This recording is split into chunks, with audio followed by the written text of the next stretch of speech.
নমস্কার বন্ধুরা, আমি শেফালি আবার ফিরে এলাম আরও একটি ওষুধ বিষয়ে আলোচনা করতে। যেসব নতুন বন্ধুরা আমার ভিডিওটি দেখছেন তাদের জানিয়ে রাখি, আমি বিভিন্ন হোমিওপ্যাথি ওষুধ নিয়ে বলে থাকি আমার এই ভিডিওতে। কোন কোন রোগের জন্য কী কী ওষুধ খাবেন, কখন খাবেন, কিভাবে খাবেন, এই সব বৃত্তান্ত। আর যারা আমার ভিডিওটি দেখছেন তাদের জানাই অসংখ্য ধন্যবাদ। আজ যে ওষুধটি নিয়ে আলোচনা করব সেটি কম বেশি মানুষ হয়তো এর সম্পর্কে জেনে থাকবেন। ওষুধটির নাম কোনিয়াম।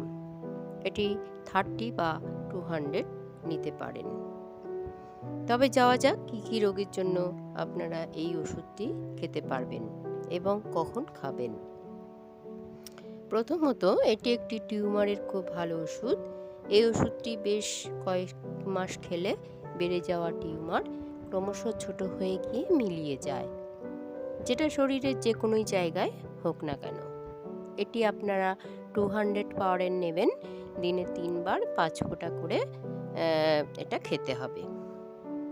চোখের যে কোনো একটি সমস্যা, যেমন ধরুন চোখের পাতা ফোলা, চোখে ঝাপসা দেখা বা চোখের যা কিছুই সমস্যা হোক না কেন, এই কোনিয়াম 30 খেলে তার সমস্যার সমাধান হয়ে যায়। এটি দিনে 3 বার খেতে হবে 5 ফোঁটা করে। পাকস্থলীর সমস্যাতে এই রোগটি ভীষণ ভালো কাজ দেয়।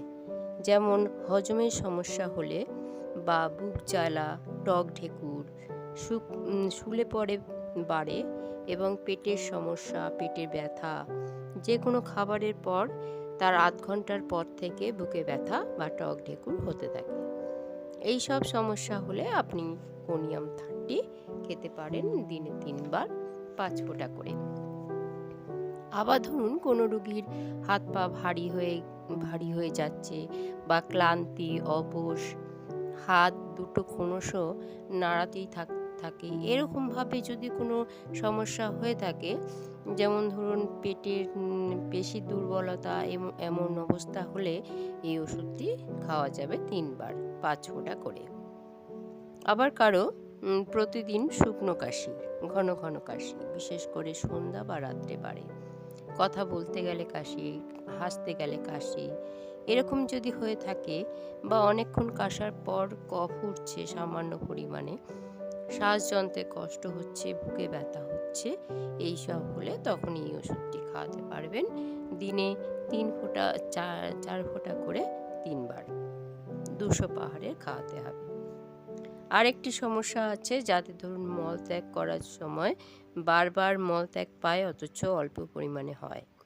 আবার এটি মলদ্বারের ব্যথা বা এটি বিভিন্ন রকমের ব্যথাজনিত ওষুধ এটা ভালো কাজ করে। দিনে 3 বার 8 ফোঁটা করে খেতে হবে 30 পটেন্সিতে।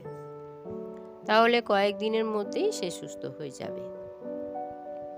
তাহলে বন্ধুরা, আমার কথা নিশ্চয়ই বুঝতে পেরেছেন। এইসব রোগগুলো হলে নির্ভাবনায় এই ওষুধটি আপনারা খেতে পারেন।